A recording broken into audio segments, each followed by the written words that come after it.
Talk of the town, 918. We had to make a special trip up to Stillwater. We got a special guest, a real special guest. Shout out Coach Duffy for setting this up. Not many times you can sit down with a head coach of this magnitude, this stature, and get down to talk to you, Coach. We appreciate you. Really, really, really, truly, truly appreciate you stepping on our platform, this podcast, to talk to us. Well, I'm looking forward to it. Some buddies from Tulsa, right down the road. We've had a lot of players from that area, a lot of Oklahoma State people there. Right. So I'm excited about being on with you guys. Yes, sir. Talk to us about growing up in Midwest City. You're a 405 guy. Talk to us about growing up in Midwest City, how it was for you. So we were raised very blue collar, Midwest City. It's the Air Force Base was there. My dad worked at the Air Force Base, and so they raised 3 children. Cale and I, my brother, we have an older sister, and we were in a 900 square foot house we were raised in. We lived in a long time, and we're happy as we could ever be. I grew up with Midwest City football since I was knee high. My mom and dad took me to the games, and you know, at that time we played touch football in the end zones, back of the end zones, or under the stadium.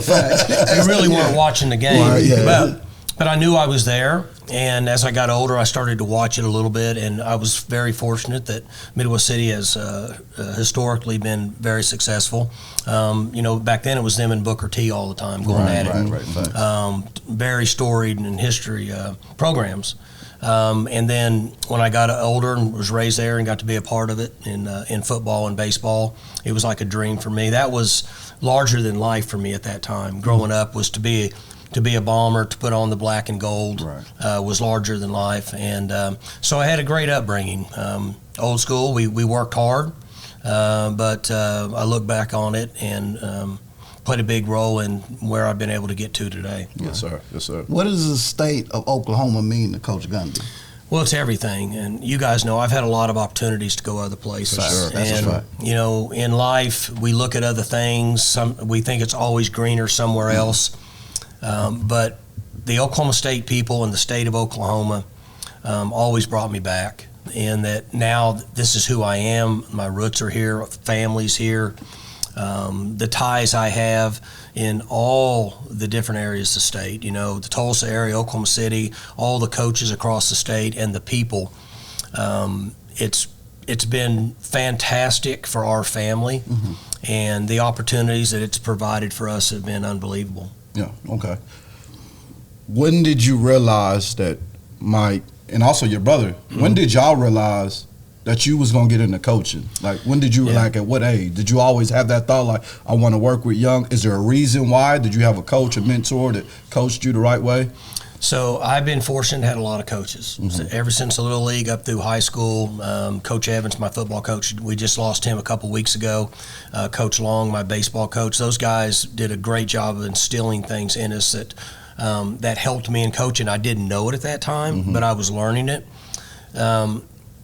When I went to college to play ball. Came to Oklahoma State to play baseball and football. Oh, so you was a two-sport guy? Yeah, just my first year, and then I went all football. Okay. But I came here to play both sports, and school wasn't big on my list. Okay, it's not big on nobody's list. It's not something I like to do. I did it because I had to do it to play ball. For sure. Now, I wish I would have performed better. And one thing that we do here at Oklahoma State is we'll get players that feel the same way, and I'll push them hard and make sure that they achieve more than they think they can. But school wasn't high on my list. I wanted to play ball. And then when school was finished and eligibility was done, then I thought, well, what am I going to do? And I thought, well, I guess I might want to coach, because it's as close as I can get to the game without being in it. Yeah. And I was fortunate I got started in coaching here at Oklahoma State and was able to take off. But not until that point, really, the question you asked me, when my eligibility was expired, not until then did I really think about it. I got you. Because I just thought I was going to get to play forever. Yeah, for sure. We all So do. your first coaching job actually was Oklahoma That's State. correct. You didn't know high school or nothing. I was lucky enough to start here at Oklahoma State, and I finished in the fall of '89, and I started coaching here in January of '90. And what was your first position? Wide receivers. Wide receiver. Gotcha. Do you remember that day that you transitioned to being the head coach of Oklahoma State? So when Coach Miles, we played the bowl game in San Antonio, and then Coach Miles took the LSU job. And then the next day, that was late at night, and the next day I started getting calls from some administrative people that said that they're interested in you and taking over for Coach Miles and being the head coach. And that's when it started to sink in that this might actually happen. But I was young. I was 37, I believe. And so it was a lot. I had just had my third son, and so we had a baby and little kids in the house, and Coach Miles went to LSU. Most of the staff was going to go with him. So the next day I started to think about it, but then the second day is when the administration called me and said, we want you to come meet with the president and the board and talk to you about being the head coach. Then it kind of set in, I guess I have a shot to be the head coach. I got you. So at that time, you was the receiver coach, or you had transitioned I had to OC? transitioned into offensive coordinator then, because that was 5 years later. Oh, okay. So we mentioned earlier, I mean, we're from Tulsa. You love Tulsa. Whether you coached or played with, mention some of the top 918 guys that you affiliate yourself with. Melvin Gillum. Oh, yeah. Was here. R.W. McQuarters. Yeah. Two-sport, yeah. I remember recruiting R.W., and he was a Parade All-American in football, which back then would be like a USA Today All-American. Right. And I'm fairly certain that he was at least in the top 3 on McDonald's All-American in basketball. And I remember recruiting him and telling him, if you'll come to Oklahoma State, you'll be a first-round pick. And he ended up being a first-round pick for the 49ers. But he was a great player. Brailford came in and was a good player. Tony Jones was a quarterback from Booker T. He was a good player. Gosh, I'll forget some of them. But we had so many guys that either I played with, or coached during my time. But we've had a soft place for the Tulsa area. Right. Still do. Well, all the Bixby kids, right? Yeah, The Presleys, for sure. the Presley group. They've been great players here for us. I'll never forget. You probably don't remember it, but I don't know which one of your sons, but we're at the championship in Bixby, INFC, and you told when they was in middle school, I was standing by Prentice Elliott at the time, and you told Prentice, I don't know what grade your boys was in, what you like, but I need those Presley boys when I get to high school. Well, you know what's funny about that is, Prentice was the second best athlete to ever be here, only behind Barry Sanders. Dang. Barry Sanders was the best player from an athletic standpoint on the field. We've had a bunch of them. Prentice was second. But it's Not no even close. question. Not close. No, that guy was unbelievable. He's doing good now. Yeah. I'm so We're happy close for on him. Prentice. Yeah, So for happy sure. for Prentice. Yeah, for sure. But athletically, oh my gosh. But you know what's crazy is, and we're going to our next question, so our best friend is Robert Meacham. Okay, So Robert okay. was playing with the Saints. Les Miles was at LSU, but he go to the New Orleans Saints facility, and I guess Les said the same thing, that Prentice is by far the best athlete he ever seen in his life. And tough. Yeah. I mean, his upbringing now. For sure. And he got into, he came in his first summer here, got into a little tussle with some of the older guys. They were kind of, back then you kind of did, mess with you a little bit, like hazing and stuff. And he about killed them guys. So from that point on, everybody knows that's one cat we ain't messing with.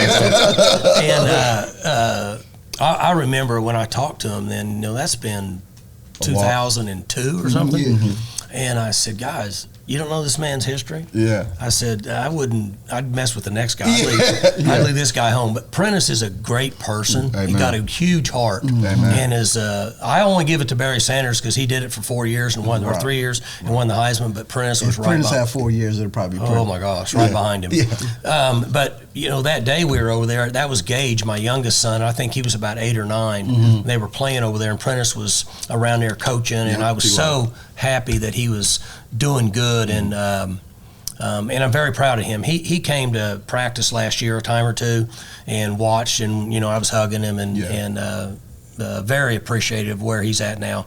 But those guys, the players that we've had from Tulsa, we always spend extra time there because we've had success there. Right. And they want to come over, they want to be a part, and there's so many Oklahoma State people in that area. Right.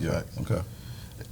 Rod Smith was another one. Now y'all are too young to probably know. I know that name though. Yeah. What position he played? He played safety. Okay, I don't know why I wanted to say that. He was from McLean when I was here, and he would literally knock you out. Oh, okay. Like the targeting rule was a non-factor with him. He'd be ejected at every game. Yeah. You had a lot of success at your program. A huge success. I mean, you don't get enough credit. What's some of the core values that you stick to for your program? Well, the thing that's important to me is I'm 56 years old now, and I've done this a long time. I got 39 years in this game and 35 as a coach, 20 as a head coach. So I now understand the importance of taking care of people. And so we get a lot of young men that come to us that don't have as much as what some other people do. And so it takes a while to train them. Right. Because we all live our life and we grow up in different environments, and some people have been trained and others haven't. They're going to get there, they just haven't been trained yet of how to function in society. Right. And so and I guess maybe selfishly, I take a lot of pride in taking some of those guys and watching them develop, and for lack of a better term, having their back. So when they make mistakes, they know it's okay. We're going to support you, teach you what was wrong, fix it, and move forward. So trust and loyalty is a core value that's important. We have to get them to trust us. Right. And the only way we can do that is showing them loyalty. That's a fact. Loyal and Because some people have not been shown loyalty. That's right. So we have trust and loyalty, and then we're always going to be very accountable, very structured, and very disciplined. But we do it in the right way. Like, we don't beat our kids down. We don't scream at them. We don't cuss at them. I don't believe in all that. Now, I'm not saying you can't win by doing that, Right. but that's not what we're going to do at Oklahoma State, because I don't want somebody to do that to my son. That's a fact. So we're going to be very detailed. We're going to teach. We're going to coach. We're going to have structure. We're going to have discipline. And here's the thing that you talk about core values, where I think that with this generation of young people, we're getting misled in that they don't want structure and discipline. They do. 16, 17, 18, 19, 20, 21, 22-year-old, young men, they want to be told what to do. They want to know that there's a discipline. They want to know their structure. They want to know what their destination is. Now, they don't want you to beat them down to do it. They don't want you to disrespect them, but they want it. Right. And so we've kept that in our organization forever, and I think the players appreciate it. Right. Gotcha. Okay. You mentioned your son, how you want somebody to coach your son. How did you separate dad from coach when your son was playing here, and also when you went to a game watching? How do you separate that? So with my boys, they were all very active playing football and baseball, travel baseball in the summers and football. And what I did is I stayed away. So, like, I would go, I enjoy watching my boys practice. But I would go set up in the stands over here at the high school, and I'd watch and I would leave. And I didn't get involved I didn't go near the coaches because I didn't want them to feel like I'm looking over their shoulders. And then in travel baseball and all the baseball stuff, Kristen and I, my wife and I, would just go sit kind of away from people, and I would never say anything, because I had to understand who I was, and I didn't want my kids looking up all the time and looking to see what I was saying or what I was doing. I wanted them to be able to play the game. So essentially I stayed away. Now, if coaches ever called me and want something, advice, sure, I'll give it to them. But I didn't put myself in that position. I tried to let the boys play on their own. Now, when they got home, we coached them. I coached them at home. And they asked questions, and I worked on them at home. But one thing I did I think is really important is I told them to respect their people that they play for. Respect your coaches. Sure, those coaches don't have the experience that I do. I do this for a living. Okay, these guys are they have a real job. So is it going to be the same? No, but you need to respect them. And the respect part of it is very important, so people understand, hey, Coach Gundy's kids are going to do what we ask them to do. They don't feel like they're any different than anybody else. I know I got my kids play college football and college basketball, and I'm a coach also.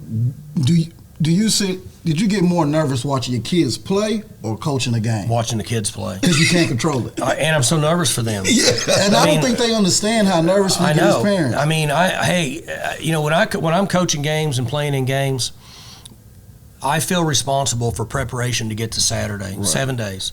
And these guys know it's about the journey to get to the game. Then you go play hard and have fun. Because if you can't do that, it's not worth it. Right? I mean, if you can't enjoy it, it's not worth it. So I can halfway control what they do. I can't control what my kids do at all. And I train them, but it doesn't mean, and you're still nervous for them, because as parents, we don't like our kids to fail. That's a fact. And that's the most important thing we can let them do is fail. I tell people all the time, I'm going to let you fail, but I'm not going to let you hit your head. That's right. And you got to get up. And it's a good quote, so I might use that with them. It's a good quote, is that because parents want to remove their children before they fail. Can't do it. Wow. And that's Coach Gundy. We need to let them fail. You preaching, right? You preaching. And parents are too involved now. They need to let them be alone. Oh man. Just let the kids be kids. It's got to be a clip. If they fail, who cares? And now I was guilty of that early in my boys' careers when they were young, and my wife would tell me. She said, you got so much pride in your last name that you're worried about your kids embarrassing you. That's a fact. I said, and I really wasn't, but she said, well, that's not the way you're acting. And she was right.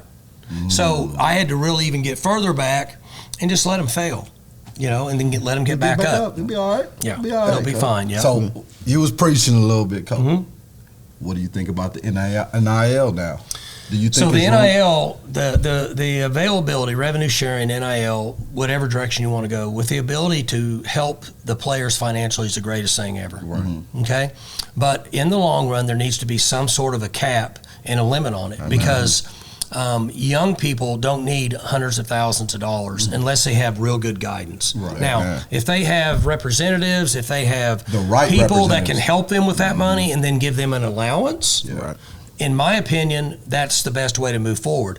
But for us to be able to balance out the finances we have in this organization and make sure all these guys, 135 of them, make sure they all have enough money in their pocket to where they're comfortable. They can put gas in their car. They can get back and forth home. They can go on a date, go to McDonald's or Chick-fil-A, whatever they want to do. Okay? That's the greatest thing ever, and that's the way it should be. There are going to be players based on their NIL value because of their success on the field and their marketability to be able to get pretty substantial amounts of money. They need good guidance, and they need people to be able to help take care of that money, because most 18 and 19-year-olds don't understand how to do that. And I don't want them to get taken advantage of. For sure. But it's a really good thing. We just got to get a cap on it. And eventually we got to have structure so we don't make college football lopsided. That's a fact. We don't want 10 teams dominating the other 60 teams in the country, or then people won't turn the game on. If you don't turn the game on and you don't sell media rights, you don't have a game. And it's kind of changing the game a little bit. It is changing. For recruiting wise. 100%, yeah. And more so next year, if the judge signs off on revenue sharing, if she signs off on it, then that'll really impact the next year's recruiting. It's being discussed now, but we don't know yet. She might not sign off on it. I think she will, but we don't know if she's going to. She's handled it a little different. She won't touch the Title IX side of it. She wants to make it institutional. You handle it. She's pretty smart. She's washing her hands of all the stuff that could be up for grabs, and she's pushing it on the universities. I got you. I got you. We're going to take a quick little break. Make sure you subscribe to our YouTube channel, Talk of the Town 918 edition. We got the great, the legend, Coach Mike Gundy. This episode is brought to you by the Smith Family Agency. It's simple. They make sure you have the right insurance coverage on your home, auto, or business. They also have the best prices for insurance in Oklahoma. Call my guy Brian Smith with questions, and he will give you a quick quote. We trust him to always do the right thing for you and your family. Call Smith Family Agency at 918-417-7400 and tell them the Bubby sent you. We're back. Make sure you subscribe to our YouTube channel, Talk of the Town on 918. And again, we got the legend, Mike Gundy. Coach, probably the greatest rivalry in the history of sports, no matter what sport, football, baseball, basketball. Talk to us about Bedlam. And is it over with? Well, it's over with in football for quite a while. Now, my personal opinion is bowl representatives are going to put us in bowls together. If it's close and there's some gray, they're going to match up Oklahoma State. You're automatic sellout. They're going to revenue a lot. Everything's about marketing. Yeah, so that's a great idea. I think that'll be the next one. The issue with football, you're scheduled so far out, and with the conferences trying to make the decisions on 9 conference, the SEC's got 8 conference games. Right. So there's just a lot of red tape involved in it from that moving forward. But bowl games will probably be the next one, in my opinion. Gotcha. What is the greatest game you ever coached in? Like, what's that one game? We've had so many of them here. We've been so lucky.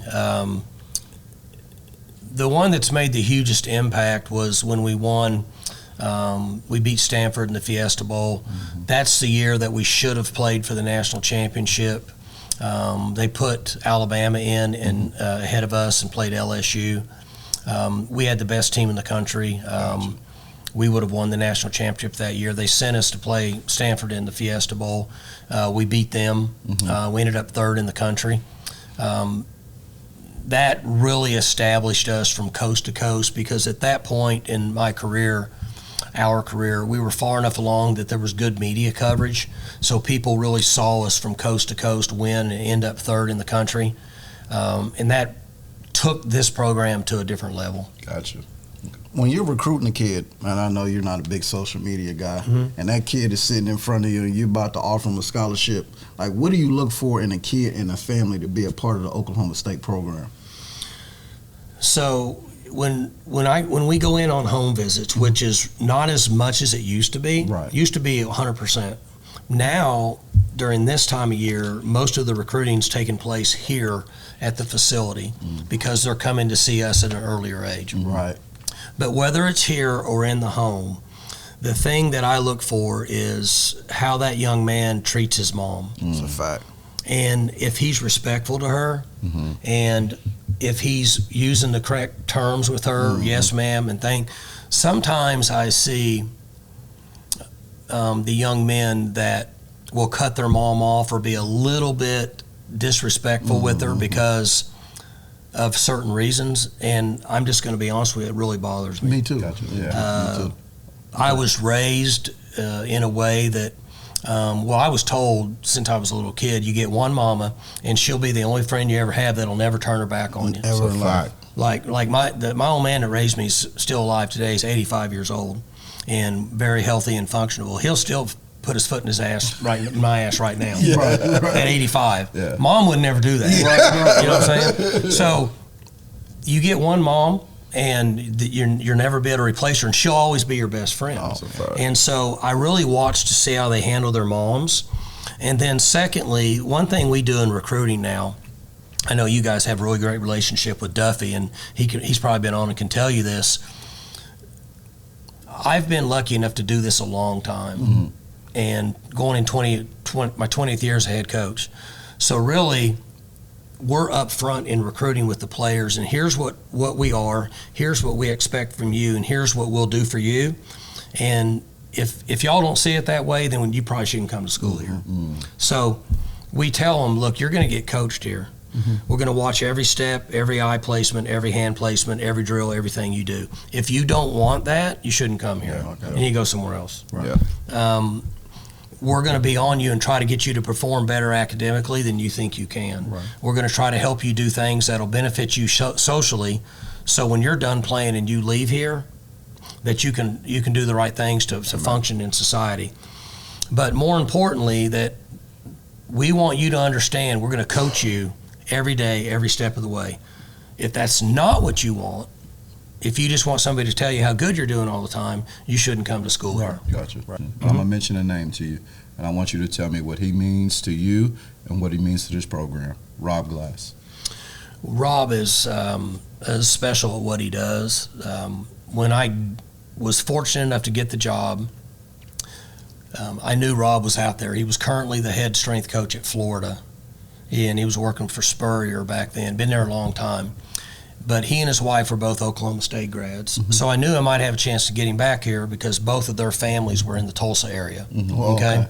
So I called him, was able to get a package together to get him to come back. But what Rob does is he gets to coach them year-round. Mm-hmm. We don't get to coach them year-round. Right. And he establishes the discipline, the structure, the accountability, and the toughness that we talked about. Mm-hmm. He puts it in them before we ever get them. Mm. Okay, so our job, assistant coaches, like we talked about, like Duffy's job is to go get the right players. Mm-hmm. Rob Glass's job is to take them and instill the toughness before we get them. And then our job, once we do that, is to continue that development and that toughness, discipline them, love them, and care about them. Mm-hmm. Gotcha. And that's how the system works here. That's how it's been going on for 20 years. But Rob is able to push young people further and to the limits more than they normally won't allow themselves to be pushed. Mm-hmm. Because of his history and what he's done. They believe in him. Mm-hmm. So that allows us to be a very tough-ass disciplined team. Right. Gotcha. Fact. What advice do you give to like high school coaches? Coaching at all level. Yeah, the one thing that I asked him, we had our coaches clinic here a couple months ago, and the one thing that I asked him is, the question that I get asked a lot, and coaches get asked a lot, is, why do you coach? Right. Like people ask me, why do you coach? What do you like about coaching? Most of us will say the players, or if it's young, the kids. Mm-hmm. I love being around the kids. I love the players.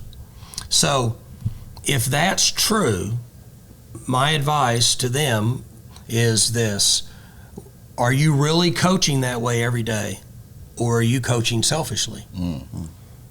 Mm-hmm. Meaning, do you care about those kids? Mm-hmm. Are you doing everything you can? Forget the talent, because I was told a long time ago, if everybody we coached were 4-point students and All-Americans, they wouldn't need a coach. That's a fact. Those guys are rare. That's a fact. So they need coaches. Mm-hmm. And so just think about, when you're coaching, are you coaching the way that you say that you're in the business for, which is for the kids? That's the advice that I give them. There's a lot of ways to do it. We all have to be who we are. Right. Okay? I'm not Bill Belichick. I'm not Nick Saban. Right. And they're not Mike Gundy. Right. I can't try to be Bill Belichick or Nick Saban, and they can't try to be me. That's right. You got to be who you are. Because you all know this, whether it's young kids or college players, they can look right through that. Mm-hmm. If you're a fraud, they know you're a fraud. Quit. So you're out. Yeah. They don't care who you are, but don't try to be something you're not. That's a fact. Those two things. Are you really coaching them the way that you say you are, and you're coaching them because you say you love the kids, and are you being yourself? Right. Gotcha. All right. We appreciate you, Coach. You bet. Last thing I want you to do is just imagine you had a young Presley, Colin Oliver, Kendall, Prentice Elliott, even your boys sitting in these seats. What's a message you would give to them when they were 6, 7, 8? Just imagine a bunch of 8, 9, 10-year-olds. A message that you would give to them. If you could look into that camera, just a message. Well, I think for young people, the important thing is that they accept authority. Like for me, I have a president, I have an athletic director and a board of regents I answer to. People think that I'm my own boss. That's not true. I have to answer to people. So young people need to understand that teachers, parents, and coaches are working with them to help them. And once you get up to the 10, 11, 12s, now you're old enough to realize, don't take it personal. Allow yourself to be parented. Allow yourself to be coached. Okay? And then you have to be unselfish, and you have to, at some point as you get older, realize that it takes a lot of work to be successful, and essentially you're going to get out of it whatever you put into it. Your mama and daddy can help you, but they cannot do it for you. Okay? That's what's important for young people. Have fun, but as you're continuing to work and reach goals at a young person, if you want to take off with this, it's going to take a lot of work, and you're going to have people help you. That's why you have to listen to others. Appreciate you, Coach.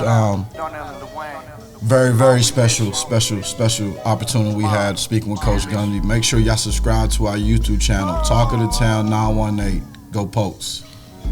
Thank you, Coach. Go Pokes. Talk of the Town 918. Yes, sir.